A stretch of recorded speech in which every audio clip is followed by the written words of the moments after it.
നമ്മുടെ മുടിയുടെ തരത്തിനായി പ്രത്യേകം രൂപപ്പെടുത്തിയ ഒരു റെഡിമെയ്ഡ് ഡീപ്പ് കണ്ടീഷണർ വാങ്ങാം. അല്ലെങ്കിൽ ഈ വീട് വൈദ്യങ്ങൾ പരീക്ഷിച്ച് നോക്കാം കേട്ടോ.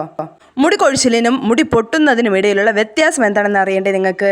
നമ്മുടെ മുടി വരണ്ടതും പൊട്ടുന്നതുമാണെങ്കിൽ അത് തണ്ടിൽ നിന്ന് പൊട്ടുന്നത് നിങ്ങൾ ശ്രദ്ധിച്ചിട്ടുണ്ടാകും. മുടി പൊട്ടുന്നത് കഷണ്ടിക്ക് കാരണമാകില്ല കേട്ടോ. അറ്റം പിളരുന്നതും ചുരുണ്ട മുടി, പരുക്കൻ ഘടന എന്നിവയാൽ ഇത് നിർണ്ണയിക്കാനാവുകയെ. മുടി പൊട്ടുന്നത് സാധാരണയായി മുടി കൊഴിച്ചിലിനെ അപേക്ഷിച്ച് വലിയ ആശങ്കയ്ക്ക് കാരണമാകില്ല. ഇത് എളുപ്പത്തിൽ നമുക്ക് പരിഹരിക്കാനും കഴിയും. അപ്പോൾ എല്ലാവർക്കും എൻ്റെ യൂട്യൂബ് ചാനലിലേക്ക് സ്വാഗതം. അപ്പോൾ എൻ്റെ വീഡിയോസ് നിങ്ങൾ ആദ്യമായിട്ടാണ് കാണുന്നതെങ്കിൽ എൻ്റെ ചാനൽ സബ്സ്ക്രൈബ് ചെയ്യാനും വീഡിയോസ് ഇഷ്ടപ്പെട്ട ലൈക്ക് ചെയ്യാനും ഷെയർ ചെയ്യാനും കമൻറ്റ് ചെയ്യാനും മറക്കരുതേ. ഇപ്പോൾ 2 ദിവസം മുമ്പ് ഞാൻ നമ്മുടെ മുടി പൊട്ടുന്നതിനെ കുറിച്ചിട്ടൊരു വീഡിയോ ഇട്ടിട്ടുണ്ടായിരുന്നു. അതിൻ്റെ സെക്കൻഡ് പാർട്ടായിട്ടാണ് ഈ വീഡിയോ ഇടുന്നത് കേട്ടോ. അതുകൊണ്ട് സ്കിപ്പ് ചെയ്ത് തന്നെ കാണുക. എന്തായാലും നിങ്ങൾക്ക് 100% ഉപകാരപ്പെടുന്ന വീഡിയോ ആയിരിക്കും. അപ്പോൾ നമ്മൾ കഴിഞ്ഞ വീഡിയോയിൽ പറഞ്ഞ കാര്യം എന്ന് പറയുന്നത് എൻ്റെ മുടി പൊട്ടിപ്പോകുന്നത് എന്തുകൊണ്ടാണ്, നമുക്ക് മുടി പൊട്ടുന്നുണ്ടോ എന്ന് എങ്ങനെ നമുക്ക് തിരിച്ചറിയാമെന്ന് പറഞ്ഞിട്ട് ഒരു 5-6 പോയിൻറ്റും കൂടെ പറഞ്ഞിട്ടുണ്ടായിരുന്നു. അപ്പോൾ ഇന്ന് ഞാൻ പറയാൻ വേണ്ടിയിട്ട് പോകുന്നത് നമുക്ക് മുടി പൊട്ടിപ്പോകുന്നുണ്ടെങ്കിൽ അത് എങ്ങനെ ചികിത്സിക്കാം എന്നതിനെ പറ്റിയാണ്. അപ്പോൾ ആദ്യത്തെ കാര്യം നമ്മൾ ശ്രദ്ധിക്കേണ്ടതെന്ന് പറഞ്ഞു കഴിഞ്ഞാൽ ഭക്ഷണത്തിൽ വൈറ്റമിനുകൾ ഉൾപ്പെടുത്തണം എന്നതാണ്. മുടിയുടെ ആരോഗ്യം മെച്ചപ്പെടുത്തുന്നതിലൂടെ vitamin C, vitamin D, biotin എന്നിവ മുടി പൊട്ടുന്നത് കുറയ്ക്കാൻ വേണ്ടിയിട്ട് സഹായിക്കും. നല്ല മുടിക്ക് ഈ പോഷകങ്ങൾ അടങ്ങിയ ഭക്ഷണങ്ങൾ നിങ്ങളുടെ ഭക്ഷണത്തിൽ ഉൾപ്പെടുത്തുക. നിങ്ങൾക്ക് അത്തരം ഭക്ഷണങ്ങൾ കഴിക്കാൻ കഴിയുന്നില്ലെങ്കിൽ എങ്കിൽ ഒരു കുറവുണ്ടെങ്കിൽ അവ സപ്ലിമെൻ്റ് രൂപത്തിൽ ലഭ്യമാണ് കേട്ടോ. ഒരു കാര്യം ശ്രദ്ധിക്കുക, ഡോക്ടറിൻ്റെ റെക്കമെൻഡേഷൻ ഇല്ലാതെ നമ്മൾ സപ്ലിമെൻ്റ് വാങ്ങി കഴിക്കാൻ വേണ്ടിയിട്ട് പാടില്ല.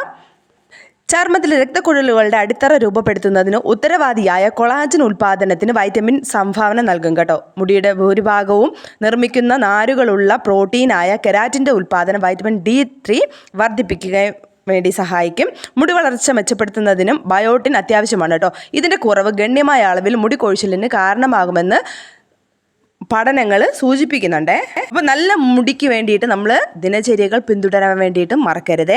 രോമകൂപങ്ങളിലേക്കുള്ള രക്തയോട്ടം വർദ്ധിപ്പിക്കുന്നതിന് ആവശ്യമായ എണ്ണ ഉപയോഗിച്ച് പതിവായി തലയോട്ടിൽ മസാജ് ചെയ്യാൻ വേണ്ടിയിട്ട് നോക്കുക. ഇത് നമ്മുടെ രോമകൂപങ്ങളെ ശക്തിപ്പെടുത്താനും പൊട്ടൽ തടയാനും സഹായിക്കുക. തലയോട്ടി വൃത്തിയാക്കാൻ ഷാമ്പുകൾ സഹായിക്കുന്നു. ഇത് അധിക എണ്ണ നീക്കം ചെയ്യുന്നതിന് 2-3 തവണയെങ്കിലും ഇത് ഉപയോഗിക്കുന്നത് നല്ലതാണ് കേട്ടോ. നിങ്ങളുടെ ഷാമ്പു സെഷൻ തുടരാൻ കണ്ടീഷൻ ഉപയോഗിക്കാൻ മറക്കരുത്. കാരണം അവ നമ്മുടെ മുടിക്ക് പോഷകങ്ങൾ നൽകുന്നേ. ഇത് മിനുസമാർന്നതും കൈകാര്യം ചെയ്യാൻ എളുപ്പവുമാണ്.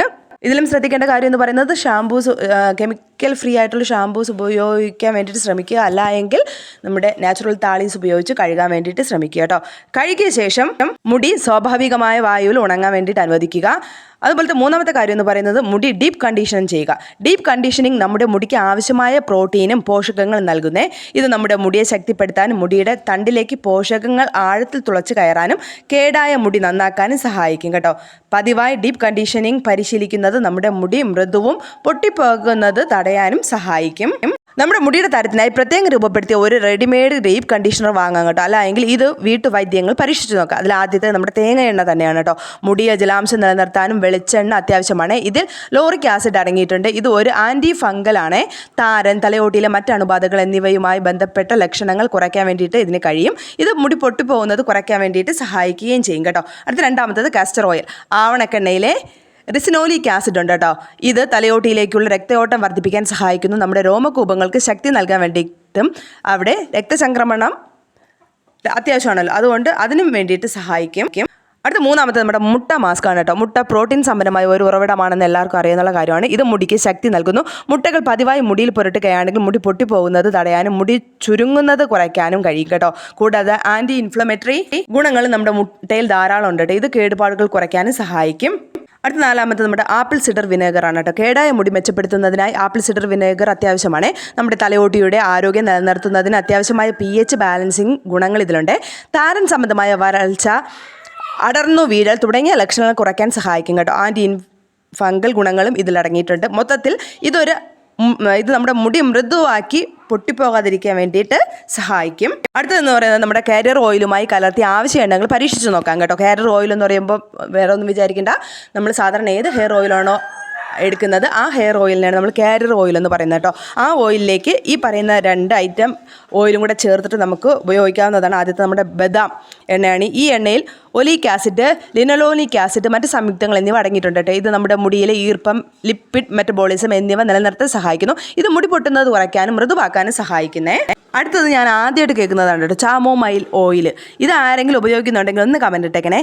ഈ എണ്ണയുടെ ആൻറ്റി ഇൻഫ്ലമേറ്ററി മോയ്സ്ചറൈസിങ് ഗുണങ്ങളാണ് മുടി പൊട്ടുന്നതും കുറയ്ക്കാൻ വേണ്ടിയിട്ട് സഹായിക്കുന്നത്. തലയോട്ടിയിലെ ഫംഗൽ അണുബാധ മൂലമുണ്ടാകുന്ന വീക്കം ചികിത്സിക്കാനും മുടിക്ക് ഈർപ്പം നൽകാനും ഇത് സഹായിക്കുകയെ. മുടി പൊട്ടുന്നത് നമുക്ക് എങ്ങനെ തടയാൻ നോക്കാം. മുടി പതിവായി ഷാമ്പു ചെയ്ത് സൗമ്യമായി കഴുകുക. അധിക കഠിനമായി ഉരയ്ക്കരുത് കേട്ടോ. മുടി ഉണങ്ങാൻ പരുക്കൻ ടവൽ ഉപയോഗിക്കരുത്. മുടി ഇടയ്ക്കിടയ്ക്ക് മുകളിലേക്ക് കെട്ടുന്നത് ഒഴിവാക്കുക. ആവശ്യ പോഷകങ്ങൾ അടങ്ങിയ ശരിയായ സമീകൃതാഹാരം പിന്തുടരുക. നമ്മുടെ മുടി സ്വാഭാവികമായി കഴിയുന്നത്ര തവണ ഉണങ്ങാൻ വേണ്ടിയിട്ട് അനുവദിക്കുക. മുടി കൊഴിച്ചിലിനും മുടി പൊട്ടലിനും തമ്മിലുള്ള വ്യത്യാസം എന്താണെന്ന് നോക്കാം കേട്ടോ. മുടി കൊഴിച്ചിലെന്ന് പറയുന്നത് മുടി വേരുകളിൽ നിന്ന് കൊഴിഞ്ഞു പോകുമ്പോൾ ഉണ്ടാകുന്ന ഒരവസ്ഥയാണല്ലേ. നമുക്കെല്ലാവർക്കും ഒരു ദിവസം ഏകദേശം 100 മുടിയിഴകൾ വരെ മുടി കൊഴിച്ചിൽ ഉണ്ടാകാറുണ്ട് കേട്ടോ. എന്നിരുന്നാലും ചില അവസ്ഥകളിൽ അമിതമായി മുടി കൊഴിച്ചിൽ കാരണമാകും. അലോപീസിയ, ഹൈപ്പോതൈറോയിഡിസം, മറ്റ് മെഡിക്കൽ അവസ്ഥകൾ എന്നിവ ഇതിൽ ഉൾപ്പെടുന്നു കേട്ടോ. മുടി പൊട്ടലെന്ന് പറയുമ്പോൾ നമ്മുടെ മുടി വരണ്ടതും പൊട്ടുന്നതുമാണെങ്കിൽ അത് തണ്ടിൽ നിന്ന് പൊട്ടുന്നത് നിങ്ങൾ ശ്രദ്ധിച്ചിട്ടുണ്ടാകും അല്ലേ. മുടി പൊട്ടുന്നത് കഷണ്ടിക്ക് കാരണമാകില്ല കേട്ടോ. അറ്റം പിളരുന്നതും ചുരുണ്ട മുടി, പരിക്കൻ ഘടന എന്നിവയാൽ ഇത് നിർണ്ണയിക്കാനാകും കേട്ടോ. മുടി പൊട്ടുന്നത് സാധാരണയായി മുടി കൊഴിച്ചിലിനെ അപേക്ഷിച്ച് വലിയ ആശങ്കയ്ക്ക് കാരണമാകില്ല. ഇത് എളുപ്പത്തിൽ നമുക്ക് പരിഹരിക്കാനും കഴിയും. വരണ്ടതും ചുരുണ്ടതും പരുക്കമായ മുടി നമ്മുടെ മുടി പൊട്ടിപ്പോകുന്നതിൻ്റെ സൂചനയായിരിക്കാം കേട്ടോ. ജീവിതശൈലി, വൈദ്യശാസ്ത്രം, മറ്റ് ഘടകങ്ങൾ എന്നിവ മുടി പൊട്ടിപ്പോകുന്നതിന് കാരണമാകും. നല്ല മുടി സംരക്ഷണ ദിനചര്യ പാലിക്കുക, നന്നായി ഭക്ഷണം കഴിക്കുക, മുടിയിൽ ജലാംശം നിലനിർത്തുക, ആവശ്യമായ പോഷകങ്ങൾ നൽകുക എന്നിവയെല്ലാം ശ്രദ്ധിച്ചു കഴിഞ്ഞാൽ നമുക്ക് ഒരു പരിധി വരെ നമ്മുടെ മുടി പൊട്ടിപ്പോകുന്നതിൽ നിന്ന് നമുക്ക് നമ്മുടെ മുടിയെ സംരക്ഷിക്കാൻ വേണ്ടിയിട്ട് പറ്റും കേട്ടോ. അപ്പോൾ ഇതിൻ്റെ ഫസ്റ്റ് പാർട്ട് കണ്ടിട്ടില്ലാത്തവരുണ്ടെങ്കിൽ എൻ്റെ സ്ക്രീനായിട്ട് ഞാൻ കൊടുത്തേക്കാം കേട്ടോ. അപ്പോൾ നമുക്ക് പുതിയൊരു വീഡിയോ ആയിട്ട് കാണാം.